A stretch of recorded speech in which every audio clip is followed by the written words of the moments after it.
तो hello everyone, स्वागत है आपका नए वीडियो में। तो इस वीडियो में हम बात करने वाले हैं इंग्लिश ऑनर्स के सिलेबस का एक सब्जेक्ट जिसका नाम है BEGC 105 यानी कि अमेरिकन लिटरेचर। तो इस वीडियो में मैं पूरा सिलेबस कवर करने वाला हूँ BEGC 105 का, साथ ही मैं इसके अलावा कुछ इंपॉर्टेंट क्वेश्चंस भी दूंगा जो कि आपके एग्जाम के लिए काफी इंपॉर्टेंट है। तो आइए हम शुरू करते हैं और सबसे पहले देखते हैं टोटल सिलेबस। तो यहाँ पे आपको दिखता है टोटल 4 ब्लॉक्स जो कि आपको BEGC 105 के अंदर पढ़ना है। शुरू करते हैं ब्लॉक 1 से। तो ब्लॉक 1 में आपको पढ़ना है आर्थर मिलर का ऑल माई सन्स, जो कि बहुत ही फेमस नॉवेल है।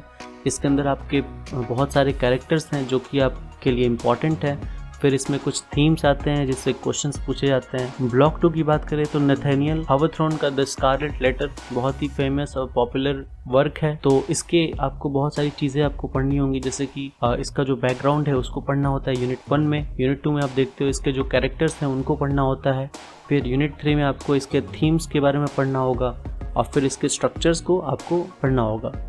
इसके अलावा हम ब्लॉक 3 की बात करें तो इसमें कुछ शॉर्ट फिक्शंस आपको मिलते हैं पढ़ने के लिए, जैसे कि आफ्टर 20 ईयर्स, ये एक वर्क है हेनरी के द्वारा लिखा हुआ। इसके अलावा विला कैथर के द्वारा लिखा गया on the girls road, Ernest Hemingway का the snow of the Kilimanjaro, ये आपको वर्क्स जो है ब्लॉक 3 के अंदर पढ़ना है। ब्लॉक 4 की बात करें तो अमेरिकन पोइट्रीज आपको मिलेंगी, जिसमें से राल्फ वॉल्डो एमर्सन का ब्रह्मा, इसके अलावा हैमट्रेया। फिर हम देखते हैं वॉल्ट विटमैन का ओ कैप्टन माई कैप्टन और पैसेज टू इंडिया, ये दोनों आपको वर्क पढ़ना होगा। एमिली डिकिंसन का because I could not stop for death और death sets a things significant, और एक और वर्क है जो कि है a thought went up my mind today. तो ये तीनों वर्क जो है ये एमिली डिकिंसन के द्वारा लिखी गई है। फिर हम बात करते हैं एलेक्सी शर्मन एलेक्सी का क्रो टेस्टामेंट और एवोल्यूशन, ये जो वर्क है ये आपको पढ़ना है। तो देखा जाए तो यहाँ पे आपको टोटल अराउंड 8 to 10 पोएम्स मिलते हैं अब ब्लॉक 4 के अंदर जो कि आपको पढ़ना है। तो आइए हम बारी बारी से देखते हैं ब्लॉक्स को। ब्लॉक 1 में जैसे मैंने बताया आर्थर मिलर का ऑल माई सन्स जो नॉवेल है वो बहुत ही फेमस है, बहुत ही इंपॉर्टेंट है आपके एग्जाम के पर्सपेक्टिव से, जिसमें से यूनिट 1 में आपको दिखता है इंट्रोडक्शन, फिर यूनिट 2 में आपको दिखता है इसका पूरा डिटेल स्टडी यानी कि नॉवेल को आपको पढ़ना होगा। फिर इसके थीम्स को यूनिट 3 में डिस्कस करेंगे और यूनिट 4 में इसके कैरेक्टर्स को पढ़ना होगा। इसके ऊपर एक मूवी भी बनी हुई है 1948 में ऑल माई सन्स के नाम से ही। अगर आप यूट्यूब पे सर्च करोगे तो ये मूवी आपको मिल सकती है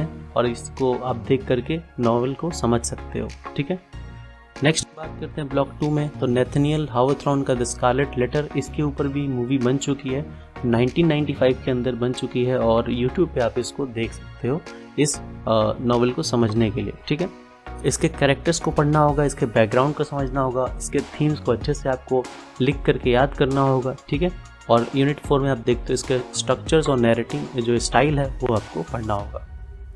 ब्लॉक 3 की हम बात करते हैं तो शॉर्ट फिक्शंस आपको देखने को मिलते हैं। मैंने पोस्टर्स सबके लगा दिए हुए हैं ताकि आपको एक आइडिया हो जाए कि किस तरह की ये जो फिक्शन वर्क्स हैं वो आपको मिलेंगे। बात करेंगे राइटर्स की तो हेनरी हैं, विला कैथर है, इसका अर्नेस्ट हेमिंग्वे है। इनके जो वर्क्स आपको मिल रहा है वो आपको पढ़ने होंगे। नेक्स्ट हम बात करते हैं लास्ट ब्लॉक 4 में, तो आपको पोइट्रीज देखने को मिलती हैं। ये हमारे जो पोइट्स हैं उनकी मैंने यहाँ पे पिक्चर्स लगा दी हैं।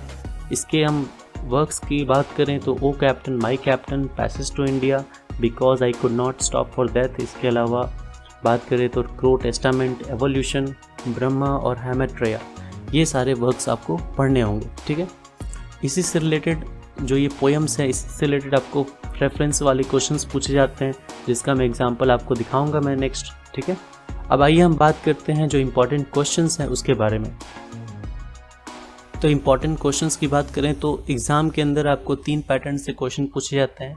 जो पहला टाइप का क्वेश्चंस होता है वो होता है रेफरेंस वाला, जो कि डायरेक्ट पोएम के बीच से आपको कुछ ब्लॉक्स दे दिए जाते हैं और उसको आपको बताना होता है कि वो किस पोएम से लिया गया है, उसके अंदर क्या बातें की जा रही हैं और उसको आपको एक्सप्लेन करना होता है। ठीक है, सेकेंड टाइप का जो क्वेश्चन होता है वो होता है 300 वर्ड्स वाले क्वेश्चंस, यानी कि क्वेश्चंस का आंसर आपको 300 वर्ड्स में करना होगा।